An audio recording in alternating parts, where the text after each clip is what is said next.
La matinale Tocsin, 7h30, 9h30, Nicolas Vidal. Chers amis, on continue ce matin dans cette matinale Tocsin. Merci d'être avec nous, merci de nous suivre. Vous êtes de plus en plus nombreux à nous suivre sur la matinale Tocsin Média. Vous le savez, présenté du lundi au jeudi, je vous le répète, en permanence par Clément Sudiakova. Et le vendredi, c'est moi qui officie, bien entendu. Ce matin, dans le grand entretien, cette matinale du vendredi, j'ai le plaisir de recevoir l'ami David Engels. Bonjour David, comment tu vas ? Bonjour Nicolas et merci bien pour l'invitation. Oui, ça va bien, mais la situation ici à Varsovie est extrêmement tendue et franchement, c'est vraiment un véritable choc ce qui est en train de se passer depuis quelques semaines. Ben c'est pour ça que je t'invite, parce que c'est une nouvelle fois, les médias français n'en parlent pas. Il se passe des choses à Varsovie, en Pologne, personne n'en parle. C'est absolument un scandale. Donc c'est pour ça que les médias comme nous, qu'on dit indépendants, on est là aussi pour te donner la parole et savoir ce qui se passe du côté de la Pologne, pays que j'aime bien parce que j'en suis quelque peu originaire également et je le connais bien, pas mieux que toi, mais je le connais bien, j'y suis allé beaucoup, parce que j'ai fait pas mal de reportages sur place. Alors je te présente David, pour ceux qui ne connaissent pas, tu es historien, professeur à l'Institut Zakotny de Poznan, essayiste, un nombreux bouquins, tu as écrit beaucoup en langue allemande, en langue française bien entendu. Ce qu'on peut retrouver de toi, alors un peu plus vieux, c'est Le déclin, la crise de l'Union européenne et la chute de la République romaine, édition du Toucan, très bonne édition du Toucan. D'ailleurs, mes amitiés à Damien Seriex, celui qui gère ça de main de maître, c'est paru en 2013. Tu as publié aussi Et que faire, vivre avec le déclin de l'Europe à Blue Tiger Media en 2019, et le dernier qui est paru en France, Rénovation Europae 2020 aux éditions du Cerf, non moins bonne maison d'édition. Et ce matin, je voulais qu'on parle de ce qui se passe en Pologne, parce que tu as écrit un papier dans mon média Putsch, ouais. Et je voulais vraiment avoir cet entretien, un grand entretien avec toi là-dessus, parce que Donald Tusk est en train de... il a pris le pouvoir, littéralement, mais au sens négatif du terme, Donald Tusk, qui est un fidèle européiste tout de même. Absolument. C'est absolument incroyable ce qui est en train de se passer ces dernières semaines.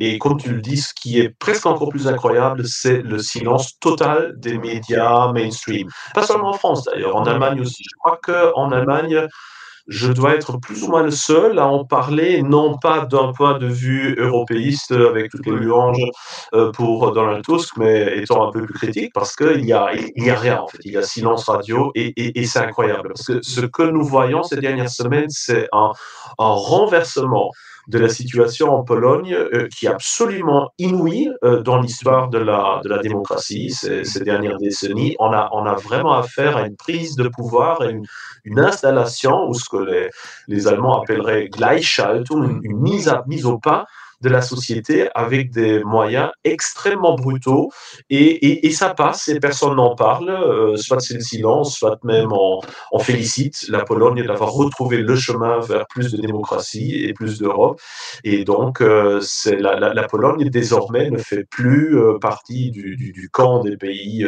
traditionnalistes, conservateurs, vraiment chrétiens, ancrés dans une Europe historique, mais est à la pointe malheureusement de ce progrès d'autodestruction. Mais alors, comment on explique déjà, il y a eu des élections, Donald Tusk a été élu concrètement, pourtant me semble-t-il, et je te suis suffisamment sur les réseaux sociaux pour savoir qu'il y a eu des manifestations il y a quelques semaines, quelques mois en Pologne là-dessus. Comment Donald Tusk est arrivé au pouvoir et pourquoi ? Parce qu'on est étonné quand on va en Pologne, franchement. On n'a quand même pas l'impression d'être un pays progressiste. Et loin de moi l'idée d'avoir un avis négatif quand je dis ça, bien entendu. Mais comment c'est possible que cette bande soit arrivée au pouvoir en Pologne ? Alors les gens ont voté, c'est la démocratie, il faut la respecter, et je suis le premier à la respecter. Mais comment ça a été possible ? Tout d'abord, il faut savoir que PiS, c'est-à-dire le parti qui guidait la coalition précédente, est bien resté le parti le plus fort du pays. Mais Donald Tusk a réussi à créer une coalition de gauche qui va de l'extrême gauche jusqu'au centre droit, centre chrétien-démocrate, si on veut, pour englober à peu près tous ceux qui étaient insatisfaits du gouvernement préalable. et de se hisser à la tête. Une fois de plus, c'est évidemment pas illégal, c'est le jeu de la démocratie, si on veut, mais ce qui est un grand problème maintenant, c'est que ce nouveau gouvernement, depuis quelques semaines, est en train de tourner le pays sans dessus-dessous, et ce, avec une brutalité inouïe. Juste pour faire part aux auditeurs de quelques-unes des mesures. Donc, l'une des premières, évidemment, c'est la composition du nouveau gouvernement. On a présenté ce nouveau gouvernement comme un meilleur choix pour la Pologne, même pour les conservateurs, en disant que PiS et populistes, ils sont allés trop loin, etc., que même les bons conservateurs devraient se retrouver dans ce nouveau gouvernement. Or, quand on regarde la composition, on voit que tous les postes clés pour l'identité sociale de la Pologne ont été donnés aux partenaires, aux partis Lewica, de gauche, parfois même d'extrême gauche.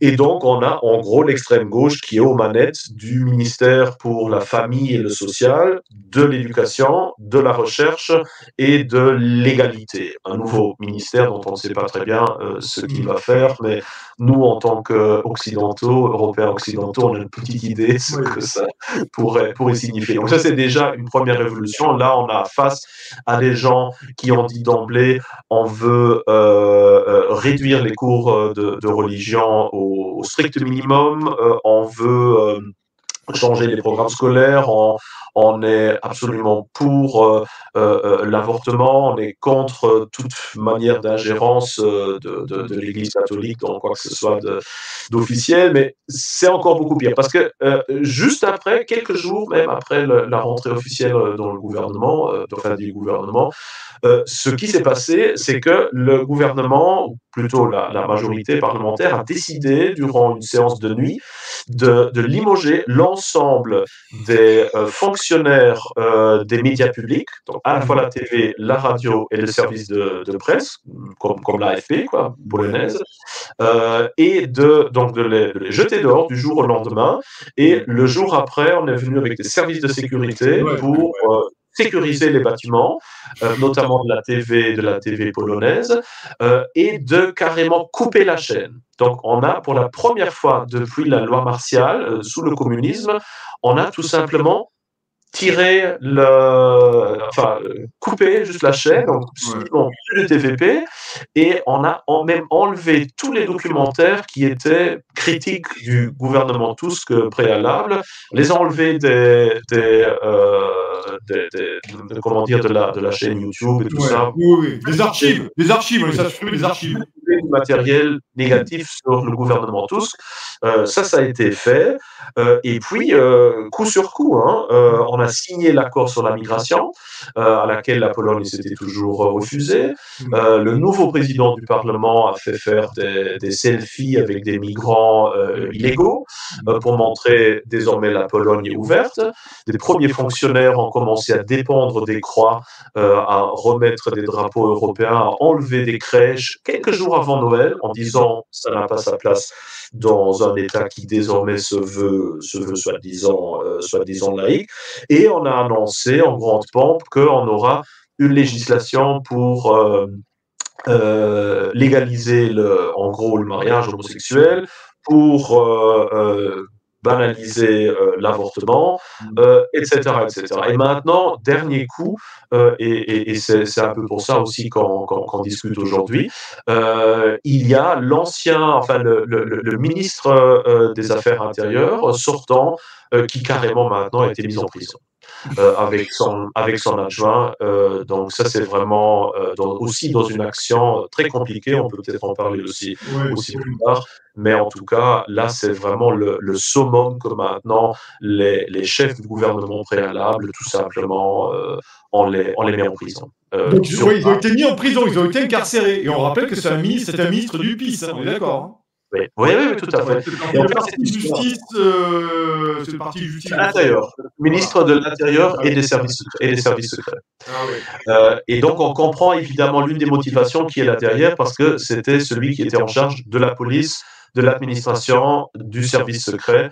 Et donc, évidemment, durant les années qu'il était au pouvoir, depuis 2015, enfin 2015, 2019, il a pu évidemment construire certains réseaux à l'intérieur de ces ministères. Et donc là, on voulait décapiter tout à fait ça et donner un signal très fort à l'administration, à la police, aux services secrets, du style maintenant c'est nous au pouvoir et si vous ne faites pas ce qu'on veut, bah voilà, tout simplement on vous met en prison.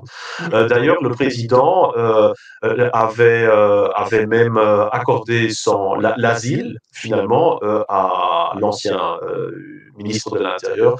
Et donc, dans la nuit de mardi à mercredi, donc la police est entrée de force dans le palais présidentiel pour retirer l'ancien ministre de l'Intérieur pour le mettre en prison. Alors la prison du district, là, à Varsovie, là, actuellement, on voit les photos, est entourée de douzaines de policiers qui font cordon pour protéger la prison, alors qu'à l'extérieur, on a des citoyens qui sont en train de manifester contre cette dérive très claire du gouvernement Tusk. Maintenant, le palais présidentiel est illuminé avec des photos des deux, parce qu'évidemment, le président qui appartient au parti Peace essaye de mettre en avant que là, on a vraiment affaire avec des mesures d'État policier. Donc, la situation est vraiment totalement en train de dérailler. Et une fois de plus, des médias français ou allemands, on n'entend rien. Ouais, c'est absolument incroyable parce que c'est vrai que ce qui se passe en Pologne et c'est bien que tu es en duplex de Pologne, toi, concrètement, je ne l'ai pas précisé, mais tu es en duplex de Varsovie.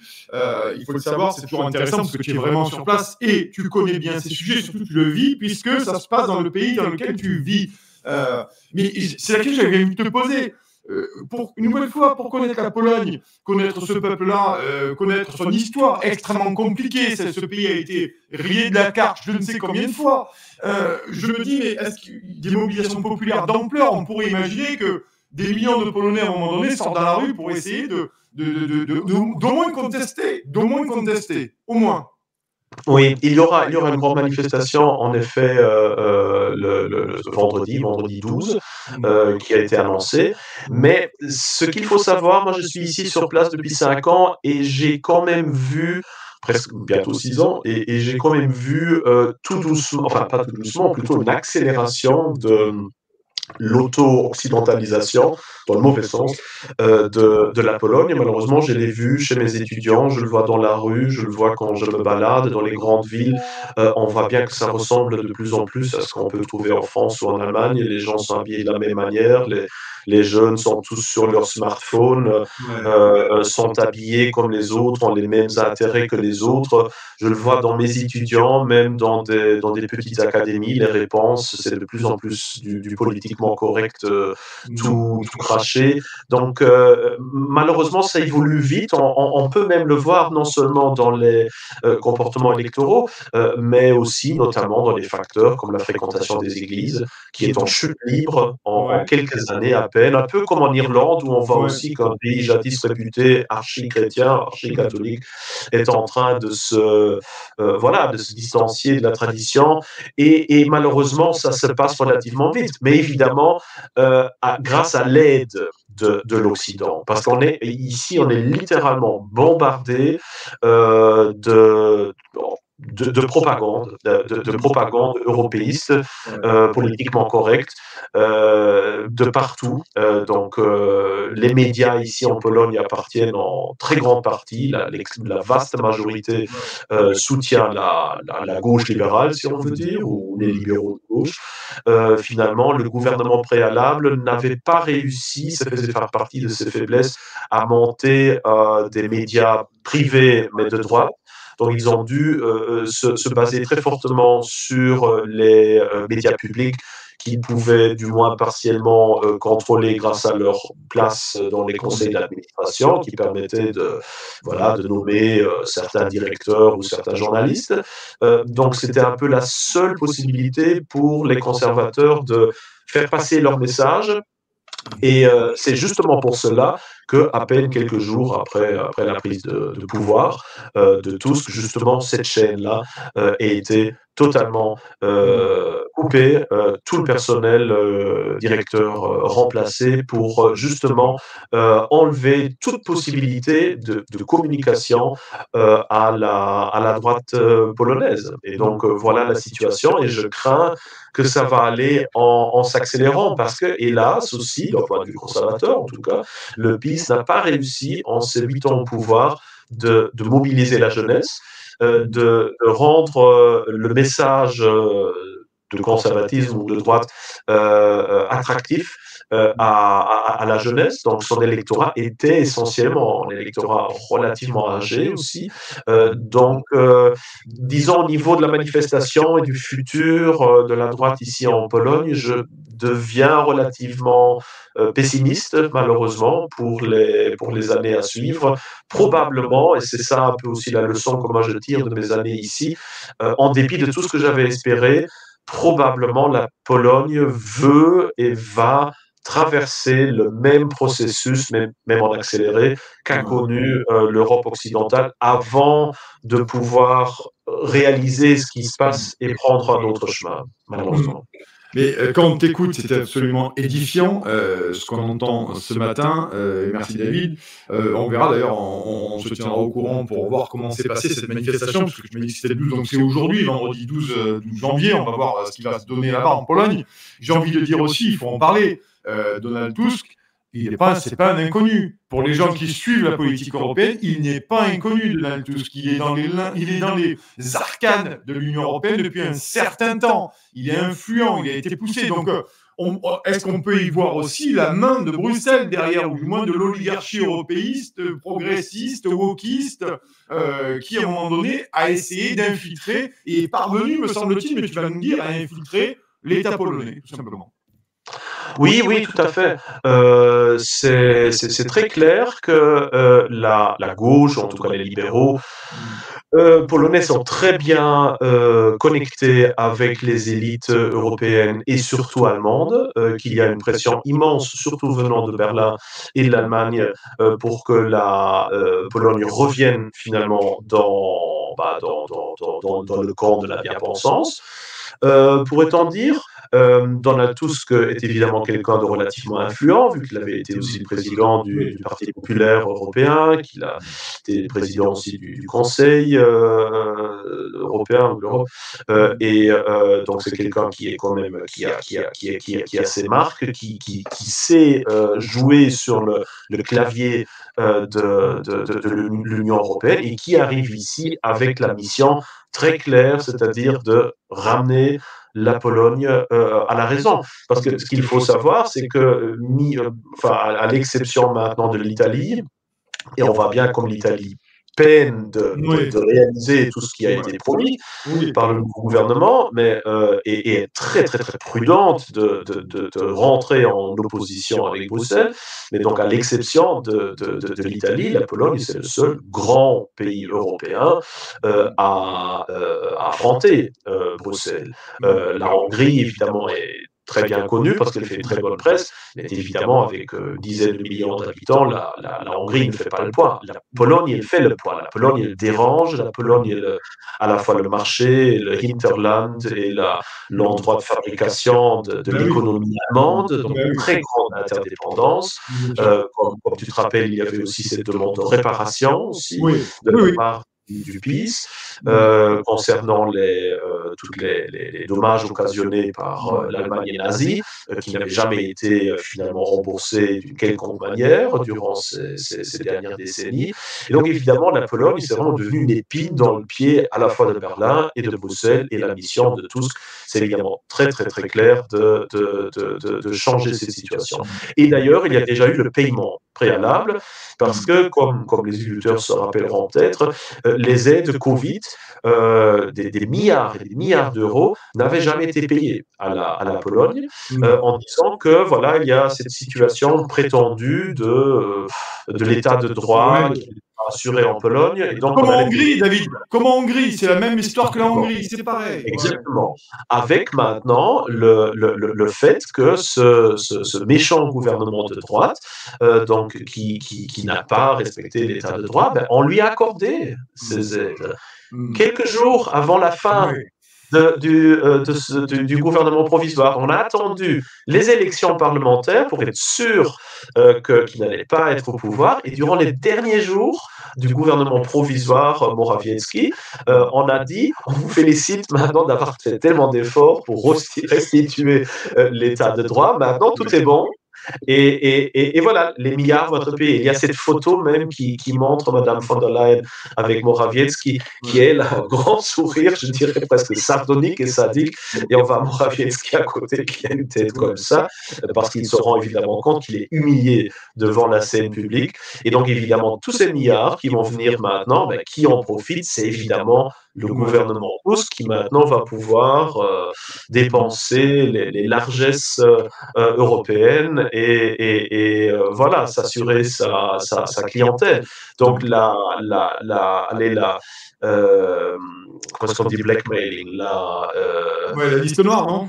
Voilà, il s'agit vraiment d'un genre de pression assez incroyable qu'a exercé l'Union européenne sur ces élections pour vraiment être sûr de pouvoir se débarrasser de ce gouvernement. Donc c'est assez édifiant et moi j'ai une grande peur pour le futur parce que cette idée-là, c'est-à-dire on arrive au pouvoir et on fait table rase, on s'en fout, pour ainsi dire, on s'en fiche de la Constitution, on coupe la TV, on limoge l'entièreté de l'élite, on met les gens en prison, on change toute la législation, on fait tout ça en à peine quelques jours. Et bien là, maintenant, on a vraiment un cas de précédence très dangereux pour notre futur européen, parce qu'il est à craindre que, voilà, s'il y a un changement de ce style-là, un jour, dans un autre pays, que ce soit vers la droite ou vers la gauche, qu'on se dise, voilà, ça a été fait là, il n'y a pas eu de fin du monde qui s'est passé, donc nous maintenant on va faire la même chose. Donc il y a vraiment un risque d'escalation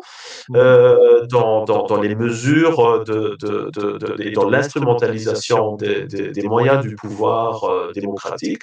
Et moi je crains que ce qui se passe ici en Pologne, ce sera un peu voilà, que ça puisse devenir le mode d'emploi pour d'autres transitions, que ce soit vers un sens ou vers un autre.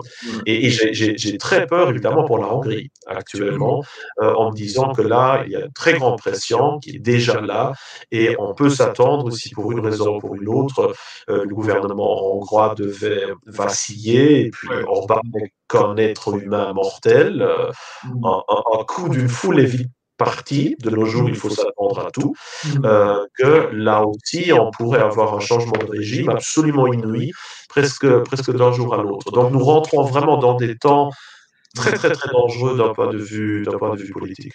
Oui, et c'est étonnant, c'est intéressant ce que tu dis, parce qu'on le voit, on voit l'accélération, on voit la révision des traités européens qui est en cours aujourd'hui pour faire de Bruxelles un super exécutif. On le voit en France aujourd'hui, les députés ici votent et ils sont même pas un tiers de l'Assemblée et ils votent des trucs qui vont nous engager pour 60 ans, comme le référendum violet en France. Donc on se rend compte qu'il y a quand même une accélération. Tu le dis en Pologne, mais en France c'est pareil, on voit bien qu'il y a une accélération de fédéralisme et finalement de mise au ban totale de la démocratie. Et c'est pour ça que je te reçois ce matin. Merci d'être là, David, pour nous éclairer là-dessus, sur ces questions. On va en continuer à parler. Il nous reste encore un peu de temps. Il nous reste 10 grosses minutes pour en parler. Et merci d'être là ce matin dans ce grand entretien. N'hésitez pas à partager, vous le savez.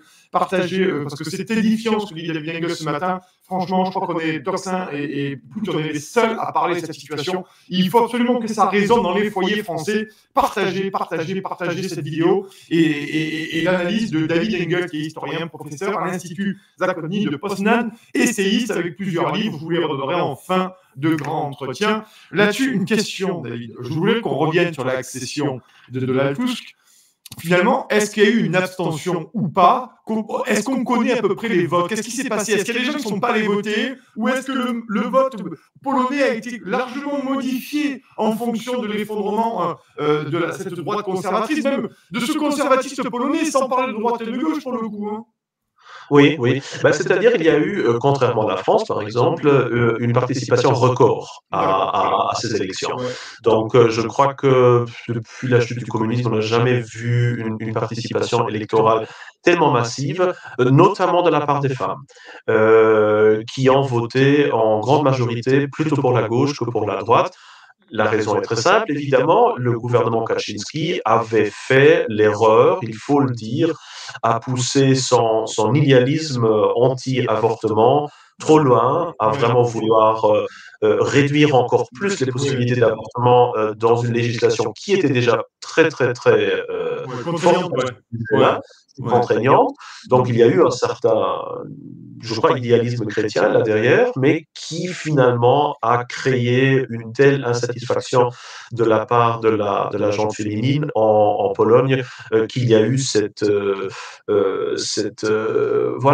engagement. Mais en même temps, ce qu'il ne faut pas non plus oublier, c'est que, et c'est probablement encore plus important, ça fait depuis 8 ans que les Polonais lisent, entendent partout, que ce soit en Pologne ou autre part, qu'ils vivent dans une dictature cléricale fasciste, que l'état de droit serait bafoué, que les homosexuels ne peuvent pas rentrer dans les rues, que les immigrés sont battus, enfin des machins absolument incroyables et tirés par les cheveux, littéralement, mais ils vivent avec ça.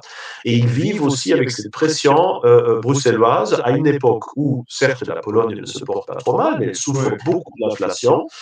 Ici, l'inflation est extrêmement haute. Et donc, elle aurait vraiment besoin aussi des aides européennes qui lui appartiennent de droit, finalement, et qui sont, on dit ça très rarement, aussi les contreparties pour la mainmise absolument incroyable du capital occidental sur l'économie polonaise. Hein. Ici, quand tu traverses la Pologne, ben, quand tu fais tes courses, tu les fais chez Auchan, chez Leroy Merlin, chez Carrefour, ou alors chez Lidl, chez Kaufland. C'est assez déstabilisant pour un Français qui vit en Pologne. Effectivement, il retrouve toutes ces marques. À part que c'est écrit en polonais, sinon on est comme ça, comme à la maison. Hein. Les seules marques que tu ne trouveras pas ici, c'est des marques polonaises, en fait, parce qu'il n'y a pas d'industrie polonaise indépendante. C'est-à-dire, depuis la chute du communisme, toute l'industrie polonaise a été bradée et a été rachetée par le capital européen occidental. Et donc, au fond, les subsides qui arrivent ici, certes, servent aussi à l'infrastructure, il ne faut pas le nier, mais en gros, ce qui est gagné grâce à ces subsides-là revient chez les actionnaires et surtout chez les grandes entreprises multinationales françaises, allemandes, etc., etc. Et donc, en coupant les subsides européens, tout en gardant la mainmise du capital occidental sur la Pologne, c'est évidemment quelque chose de très grave pour l'économie polonaise. Et donc, ça aussi, ça a ajouté une pression immense. Il y a beaucoup de choses que l'État ne pouvait tout simplement plus payer. Et les gens ont eu peur. Ils se sont dit, voilà, est-ce qu'on va encore faire ça 4 ans? Est-ce qu'on va vraiment vouloir souffrir tout cela?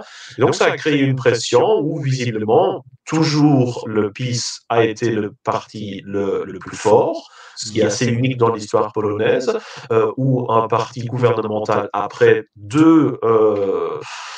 deux périodes de législation au pouvoir, reste le parti le plus fort, mais néanmoins pas assez fort pour diriger seul, et ses partenaires potentiels ont évidemment préféré travailler plutôt avec tous, parce que là, on avait l'assurance que l'argent allait venir à flot et que les médias allaient les célébrer comme ceux qui aident, qui sauvent la démocratie en Pologne, que de s'associer au PiS et de savoir qu'il y aura toute cette pression européenne qui vient. Je crois que tout ça mis ensemble, avec l'occidentalisation grandissante des jeunes et l'influence massive de la civilisation Netflix sur les cerveaux des gens, ça a créé ce momentum qui a mené à la chute de la droite ici.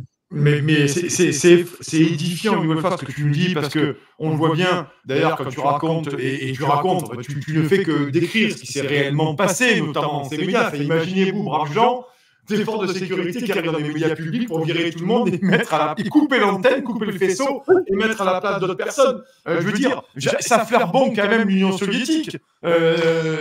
Franchement. Voilà. Franchement. Faudrait imaginer, Marine Le Pen arrive au pouvoir, 2 jours après. France Inter fini, France Info fini. Voilà, ils vont là, ils coupent, ils enlèvent tous les documentaires négatifs par rapport au Front ou au Rassemblement national. Et voilà, il y a eu même des parlementaires polonais qui ont essayé d'aller. De loger même dans le bâtiment de TVP pour le protéger par leur présence physique en tant que personne inviolable. Et il y a des images où on montre les forces de sécurité qui tirent les parlementaires en dehors des bureaux et des cordons de police autour pour sécuriser le périmètre. Donc c'est absolument incroyable. Et aussi cette histoire du ministre de l'Intérieur incarcéré, parce que ce qu'on dit pas, c'est qu'on lui reproche soi-disant un cas de corruption. C'est ça qu'on voit parfois dans les médias, que le gouvernement préalable aurait protégé un homme politique accusé de corruption, mais cette soi-disant accusation de corruption, ça relève en fait du fait quand le ministre en question, M. Kaminski, avait été chef du bureau anticorruption, il avait décelé un cas de corruption dans le gouvernement, il avait décelé que l'ancien ministre de l'Agriculture se laissait vendre, enfin s'était fait acheter. S'était fait acheter, et donc il avait créé une situation où on pouvait l'attraper avec les mains dans le sac, pour ainsi dire. Et c'est cette situation-là que on juge après coup, ou que le gouvernement Tusk préalable avait jugé comme étant illégal, vu qu'on avait créé cette situation qui permettait d'attraper ce ministre de l'Agriculture les mains dans le sac. Et donc on a vu, voilà, finalement Kaminski lui-même a été corrompu par le gouvernement en question pour virer le ministre de l'Agriculture. Donc c'est un retournement total, c'est-à-dire une situation qui a permis à déceler un cas de très haute corruption au sein du gouvernement. Le fait d'avoir fait ça a été retourné par le gouvernement Tusk pour permettre donc l'incarcération. Et le président polonais avait gracié, avait fait arrêter avec ses droits constitutionnels cette procédure, mais le gouvernement actuel s'oppose à la fois au veto présidentiel, au jugement de la Cour constitutionnelle et à un jugement du tribunal suprême polonais, en disant que tout cela ne compte pas, que c'est lui qui va le mettre en prison, et que si le président continuerait à protéger cet ancien ministre de l'Intérieur, eh bien le président lui-même pourrait également être de fait destitué de ses fonctions et mis dans une cellule. C'est ce que Tusk a annoncé. Donc il faut transférer ça dans la situation française avec des équivalences et s'imaginer ce que la presse mondiale dirait si ça se passait en France ou en Allemagne. Mais ça se passe ici en Pologne et on n'entend pas, pour ainsi dire, parler. L'Union européenne fait sourde oreille et les médias, ça c'est comme dernier élément, en Allemagne, tu as même des journaux qui ouvertement disent si Tusk a besoin d'instaurer un régime autoritaire pour quelque temps, pour restituer la démocratie, même en la bafouant, eh bien, voilà, c'est la seule possibilité s'il ne veut pas devenir... s'il ne veut pas perdre son propre pouvoir. Donc, on est prêt, ouvertement, on dit violer la Constitution, ériger un genre de régime autoritaire pour quelques mois, pour remettre tout en place pour que ce soit aussi démocratique que le veut Bruxelles. Voilà, donc c'est vraiment une invitation à faire en gros ce qu'il veut. On ne va pas le déranger, et à la fin, on va se dire c'était peut-être pas génial, mais au moins la Pologne est de nouveau sur la bonne voie.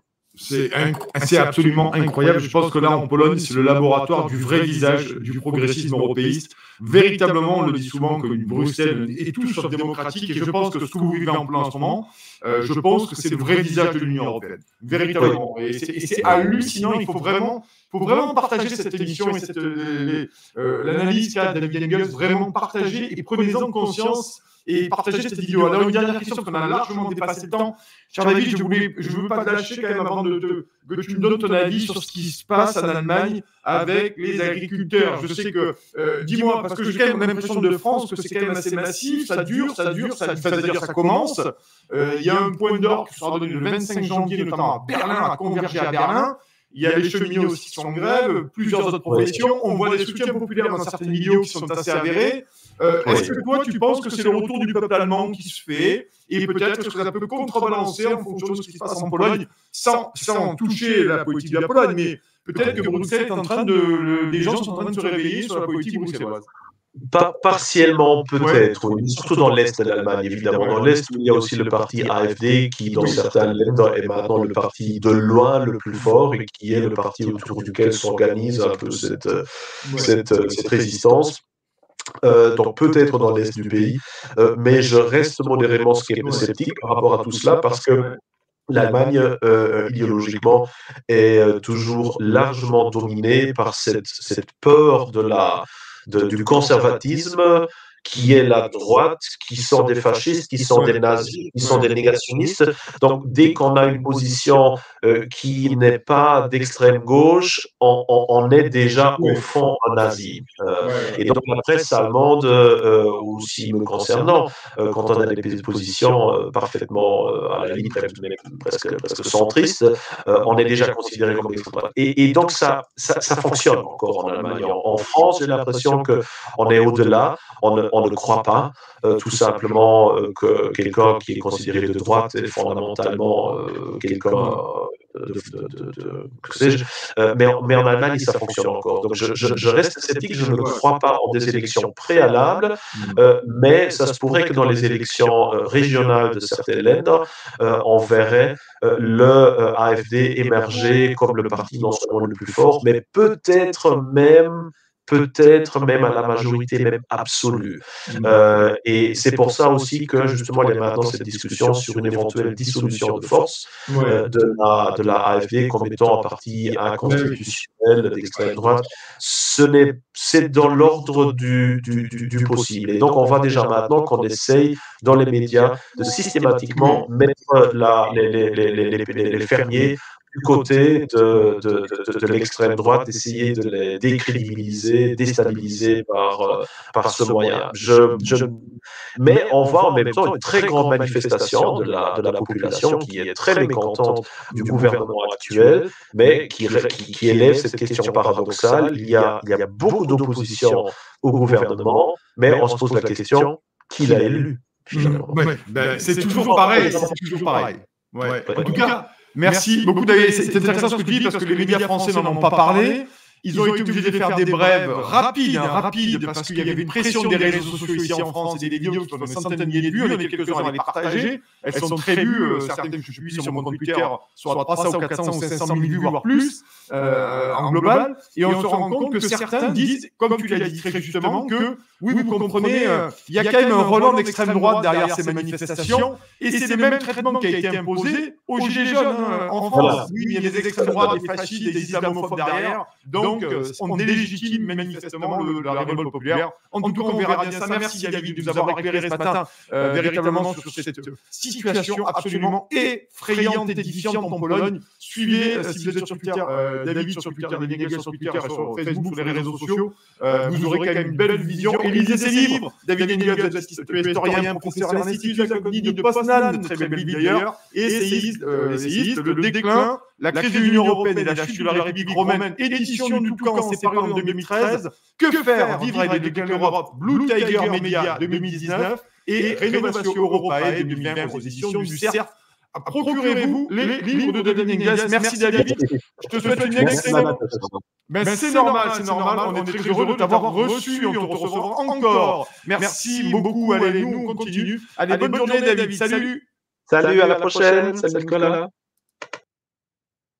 Voilà pour cette interview de David Engel. J'espère qu'elle vous a passionné. Moi, en tout cas, c'est un sujet qui me passionne et je voulais vous le faire partager. C'est aussi ça, le journalisme, c'est vous faire partager des sujets dont on ne parle absolument pas, avec des décryptages et des choix d'éditorialistes et d'intellectuels qui, véritablement, sont dans des paroles discordantes. Vous le savez, c'est aussi l'ADN de Tocsin depuis son lancement. En tout cas, moi, je suis très content puisqu'on est pratiquement 81 000 abonnés sur la chaîne YouTube. C'est absolument colossal pour cette jeune matinale qui s'est lancée sous la direction de l'ami Clément Soudiakova.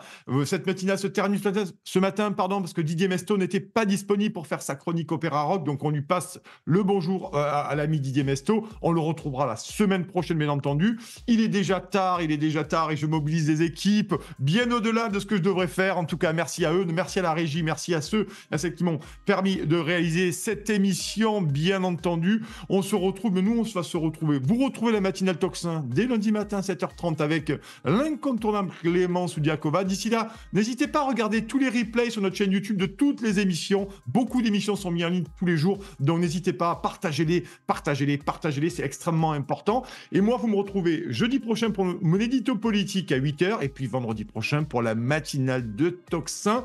D'ici là, prenez soin de vous, continuez à être de vrais citoyens, informez-vous, et bien entendu, je vous souhaite un excellent week-end, chers amis. À très bientôt.